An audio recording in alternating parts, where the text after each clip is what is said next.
شنو أغرب موقف صادق وأنت مسافر؟ كنا في بريطانيا، جاء واحد سكران.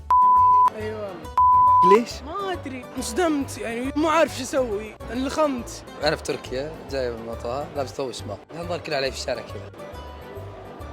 كانوا اول مره يشوفون واحد لابس ثوب اسمر، وفعلا انا لاحظت انه ما في احد غيره. كنا في دولة بعيدة جدا، التقينا بواحد سولفنا سوالف عامة، اكتشفنا انه انت من وين انا من وين، يا اخي اعرف الاسم مو غريب علي، طلع مسجل في جوال واحد من الشباب انهم يشتغلون مع بعض قبل 5 6 سنوات، ورغم ان المكان كان مرة بعيد. هذه تجربة يعني او صدفة غريبة جدا. في اماكن معينه في البحرين قالوا لي لا تروح لها، ورحت لها وما شفت الكلام هذا صحيح، وبالعكس يعني من افضل الاماكن اللي رحت لها البحرين، مو بعشانك ماسك المايك. صار لي انا كنت في قهوه ومحفظتي كانت قدامي، فجاه ما لقيت فلوس في المحفظه مع انها كانت قدام عيوني.